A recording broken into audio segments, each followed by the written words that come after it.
pass the basket with a pole on it. And when I went with them, I'd get to sit in the back, and I thought I was in church with the Pope. I thought I was somebody special, and, really cool. But what I'm about to tell you about my experience in the Catholic Church is my experience. I am not in any way saying this is the Catholic Church. I am not in any way saying this is what the priest said. I am telling you what this child heard. And what I heard in the Catholic Church was I was going to hell for the things that I thought, said, and done. So there really wasn't any hope of worrying about anything. So by the time I was probably about 12 or 13, I gave up on God. And some of you that know my story, I got drunk, or I drank some drinks at about 3 years old when my parents had some company over showing them our house. And while they were going showing the house, I guess I got into their Manhattans or whatever. And my mother always used to say, "Oh, you were such a cute drunk." And that was the last and only time I ever heard I was a cute drunk. I'd heard that I was a drunk, but never a cute one after that. But I tried alcohol for the first time myself at 12 years old. And it's funny because last spring I went and spoke to the health class, and I did an 8th grade class, and they were 13-year-olds, 14-year-olds, and I looked at them, I thought, oh my, you're just babies. You are absolutely just babies. And I was drinking at that age. Now, I'm not going to get into a whole bunch of what I did, but if it was on the streets during the 70s and 80s, I did it. And that goes from heroin on down, okay? I lived my life, my parents, I guess, did pretty well for themselves, or so I thought, because I got anything I wanted. So I was a spoiled, rotten kid, and I was a punk. I was mean to people, but I was also trying to be a people pleaser because I wanted friends. And the best definition of who I am was I was selfish, self-centered, and self-seeking, driven by fear. I was scared to death that you all were going to find out how empty I really felt. And I felt that way my whole life. I don't ever remember feeling like I belonged anywhere.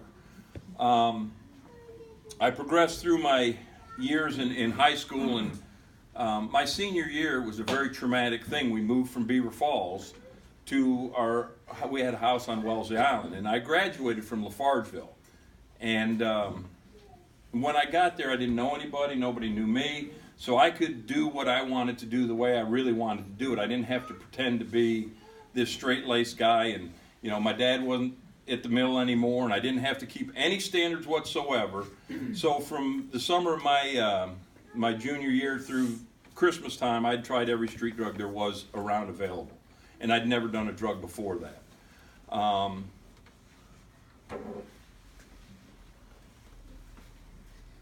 I was the kind of guy that would do anything to feel good, to feel okay. I would use money, I would use people, I would use ladies, I would use anything I could to make me feel okay, because I never felt okay. I just always felt horrible about who I was. And when I was 19 years old, I ran away from home. And, I chuckle about that because, at 19, when my son was 19, I'd called it kicking him out of home.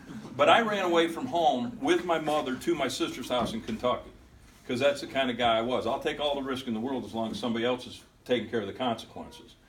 And so I went to Kentucky for the first time because I knew I needed to change my life. I can remember my parents fighting over it one morning about my drinking and my drugging, and I remember thinking, how dare that alcoholic and her husband, and that's the way I thought of them, talk about my drinking. And that's when I decided I was going to leave home. And so I went to Kentucky. I was going to change everything. I was going to get better. I was not going to drink anymore. I wasn't going to drug anymore. And those doggone hillbillies had marijuana, they had alcohol, they had moonshine, they had everything I liked, and they did it the way I like to do it too.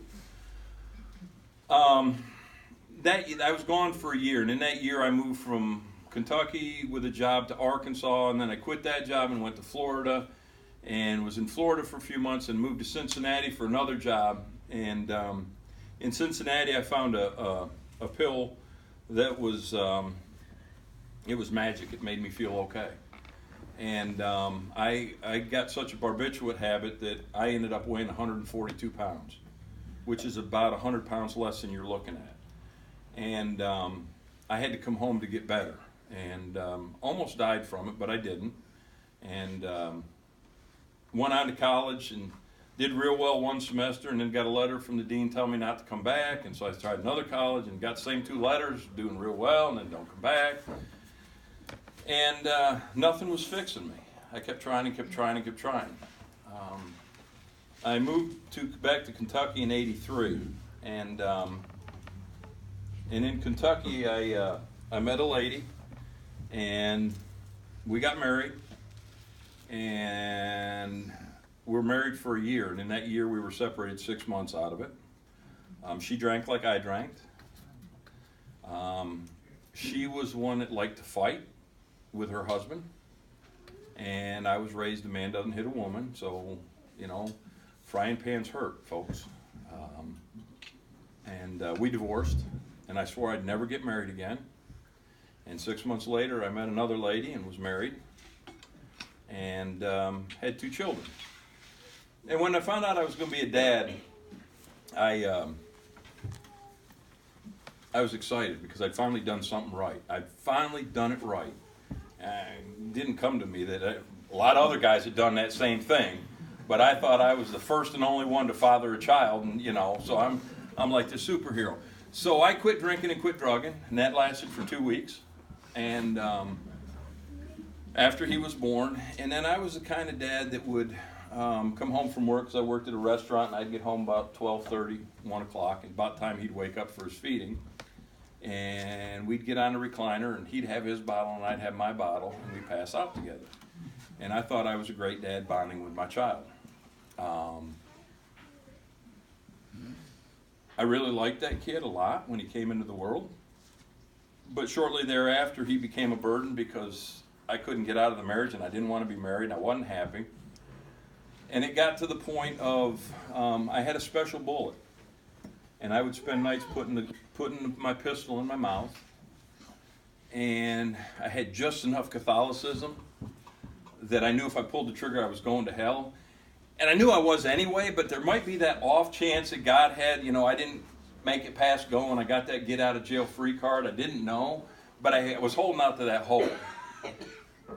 And I also thought that, you know, you'll screw this up too. You won't be able to do it. You'll be that guy in the wheelchair with a drool bib, and you know you won't even be able to kill yourself right. But I spent many nights in an intoxicated state with a loaded gun either to my mouth or my head, and I did that most nights. Well, I had a wife and a child in bed, and then I found out we were going to have another child, and I wasn't happy about this. Because I didn't want 18 more years. And see, that's the way I perceive things.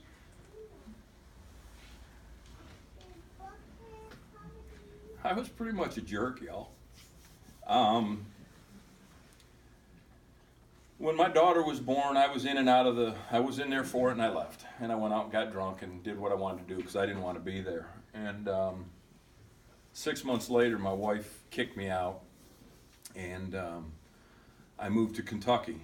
I was living in Louisville, but when I was married, I was in Indiana, basically across, about 2 hours away. And they knew me by my voice on the suicide hotline because I was calling them so often. I just wanted to die. I didn't want to live anymore. Life was not worth living. It was just absolutely. And you know, if you've never felt that way, oh, God bless you. That's awesome. But when you hear somebody that talks about being suicidal, you got to understand it's one of the darkest places a human being can ever get, where that is a viable option. And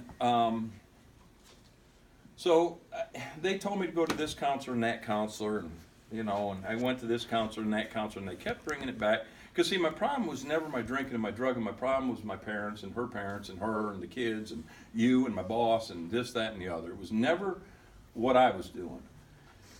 And I went to the last counselor, and I thought to myself, if he says anything about my drinking, I'm just getting up and walking out, which I did. And I went down to see my kids because she had custody of them. And I was coming back, and I just dropped them off. And I was sitting at a red light in Evansville, Indiana, and I had a hole in here that was so big that you could literally walk through it and not duck. And I'm just sobbing, and tears are flowing down my cheeks, and I want to die. I can't do this anymore. And I looked over next to me, and there's a minivan with two ladies in it, and one of them's laughing, pointing at me, poking her friend. And I thought to myself, ladies, if you ever knew how it felt to be me, you would never laugh at any human being again in your life. It's just not possible. So I stopped at a friend's house and was talking to him, and he told me, I had to give up drugs once. And I'm like, oh, here we go. So I'm driving home on I-64 from Evansville to Louisville. It's about, like I said, about a 2-hour drive. And there's an area called Jasper and Santa Claus, Indiana. And I got there, and I couldn't stand it anymore, and I cried out. And I was angry. I was very, very, very angry at God. Because, see, I'd prayed to God before. And my prayer to God was, please, God, just let me die tonight. Let me not wake up. Just let it not be anymore. I can't do it. So when I cried out to him, I was angry, and I told him, I said, God, either fix me or kill me. I can't do this anymore. It was about 4:30, 5 o'clock, October 21st, 1990. Not that I remember it very well. And he spoke to me. And he said, you're going to be okay. And it wasn't a voice in my head. It wasn't a voice in my heart. It was an audible, you're going to be okay. And it was the most powerfully beautiful sound I'd ever heard in my life. It was like thunder, but calming like just a snuggly blanket. And I remember instantly feeling something I've never felt in my life, and that was hope. I didn't know what I hoped for, but I felt this hope inside of me. I didn't know what it was about, but I just knew that maybe, just maybe, things could be okay. And he said to me that I would be okay. I just had to do what he put in front of me and listen to the people that he put in my life. Well, I've got no God reference for this. And I'm like, well, yeah, okay, great. And he told me that I was to go to University Hospital in Louisville. And by this time, I'm feeling good because I got hope now. I'm not feeling miserable. So I told him I'd go tomorrow. And he said, no, you'll go tonight. And we argued that back and forth for a while. And I'm here to tell you, if you argue with God, chances are really, really good, you don't win. Jasper, Indiana is about an hour and 40 minutes from Louisville. The only thing I remember in that hour and 40 minutes, other than that conversation, was listening to a Zig Ziglar tape. And a lot of you in here are old enough to remember who Zig Ziglar was. And the only thing I remember about that Zig Ziglar tape was this. He was talking about a man having a conversation with God. And I think it was on the tape. It may have been God, I don't remember, but I think it was on the tape. But anyway, the conversation was this. God said to the man, I want you to go make a better world. And the man said, but how, God? I'm only one person. He said, how can I make a better world? I'm just one. He said, go make a better you. And I think God was telling me that night to go make a better me. So I went to University Hospital, and the doctors asked me if I thought about harming myself or anybody else. And I said, geez, let me think about it. I'm 30 years old. My wife kicked me out. I don't have my kids. I don't have a job. I live with my parents. And, oh, yeah, by the way, I'm an alcoholic drug addict, and I got to do something about that. No, everything's great. Of course I've thought about harming myself. Well, when you tell them that God is really good about taking care of you, that will get you your very own Jefferson County Sheriff to go with you to the bathroom, to go with you wherever you want to go, but he goes with you. And he kept me there because I wanted to leave. And I went in, saw a psychiatrist, and they made me an appointment at JADAC, which is Jefferson Alcohol and Drug Abuse Center, for the next day. The next day I walked in there, and I met this gentleman with a ponytail down to here, gray as it could be. And I remember thinking, oh, Lord, a hippie. And I sat down, and that man told me my life story. He told me about the feelings of guilt, shame, and remorse. He told me about the uselessness, the hopelessness, and the helplessness that I'd felt, and how I tried to cover that all up by pouring drugs and chemicals over me, by putting people on top of me, by trying to spend money to get rid of it. And I got mad, and he could tell I was getting mad. And he says to me, he says, why are you mad? I said, because I'm tired of my mom calling up and meddling in my life, telling you my life story. And he looked at me and said, son, I'm telling you about my life, not your life. Now, I told you the day before I'd found this thing I never knew was hope. That day I found I wasn't alone. I thought I was the only one that felt as crazy as I felt. I found out there's other crazy people out there, so I'm not alone. And that started my journey into recovery.